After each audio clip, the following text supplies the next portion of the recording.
శుభం వ్యాధి గురుభ్యో నమః. వృషభ రాశి వారికి మే 1వ తారీఖు నుండి 15వ తారీఖు వరకు ఏ విధంగా ఉన్న విషయాన్ని మనం విశేషం తెలుసుకోవడం ప్రయత్నం చేద్దాం. వృషభ రాశిలో శుక్రుడి యొక్క ప్రభావం కనిపిస్తోంది. ద్వితీయ స్థానంలో బృహస్పతి, చతుర్థంలో కేతు యొక్క ప్రభావం కనబడితే రాజ్యంలో రాహు, అలాగే లాభస్థానం శని కుజులు కనిపిస్తుంటే వ్యయంలో రవి బుధుడి యొక్క ప్రభావం కనిపిస్తోంది. ఇదిలా ఉన్నప్పుడు వృషభంలో సొంత రాశిలోకి శుక్రుడు ఎప్పుడైతే ప్రవేశించాడో ఆహ్లాదకరంగా ఉత్సాహంగా అనుకున్న పనులను జరగడం, ఇంతకుముందు వారం అంటే గత 15 రోజుల్లో జరుగుతున్న ఇబ్బందుల నుండి బయటపడము, పెద్ద సమస్యగా ఉన్నది చిన్న సమస్యగా మారిపోవడము, డైల్యూట్ అవ్వడము, ఇవన్నీ కనబడుతూ ఉంటుంది. ఆర్థిక విషయానికి వచ్చినప్పుడు ఉద్యోగరీత్యా మళ్ళీ న్యూ డెవలప్మెంట్స్ కనబడతాయి. కొత్త ప్రయత్నాలు కూడా చేసుకోవచ్చు. ఉన్న ఉద్యోగాలకు కూడా చిన్న డెవలప్మెంట్స్ కూడా కనబడుతుంది. ఏదైనప్పటికీ ఒక 10 to 15% హైక్స్తో మంచి ఉద్యోగాలు వచ్చే అవకాశాలు అయితే బాగా కనబడుతున్నాయి. అలాగే వ్యాపారం చేస్తున్న వాళ్ళు కూడా వ్యాపారంలో కూడా ఉత్సాహము, కొత్త ధనము, కొత్త ఆలోచనలతో ముందుకు చేసే ప్రయత్నాల్లో సక్సెస్ఫుల్ అవుతారు. భయపడక్కర్లేదు.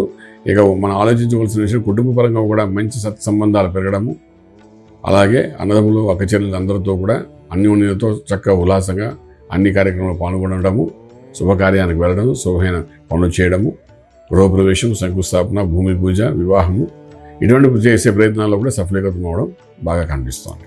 ఇంపోర్ట్ ఎక్స్పోర్ట్ వ్యాపారాలు చాలా అనుకూలంగా కనబడుతున్నాయి. ట్రేడింగ్ చేసేటప్పుడు లక్కీ నెంబర్ 6 బాగా పనిచేస్తోంది.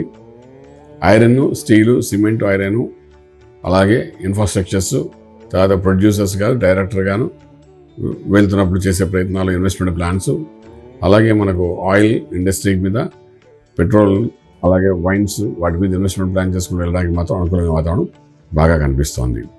అలాగే మనం చూసుకుంటే వృషభ రాశి వారికి ఆరోగ్యమే మహాభాగ్యం అంటాం కాబట్టి ప్రతి ఒక్కరు కూడా వృషభ రాశి వారు బయటికి వెళ్ళడం, ఎండలో పనులు చేసుకోవడానికి కొంతవరకు మానుకునే ఎండాకాలం కాబట్టి కొంచెం జాగ్రత్త ఉండడం చాలా అవసరం పడుతుంది.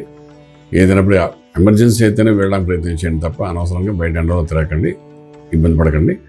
ఆరోగ్యం గురించి మనం మాట్లాడుకుంటున్నప్పుడు ఇక్కడ విశేషంగా చెప్పుకోదగా అనారోగ్య పరిస్థితి అయితే ఏం కనిపించట్లేదు.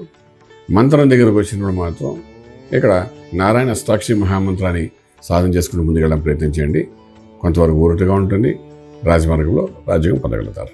శుభం బియాదు.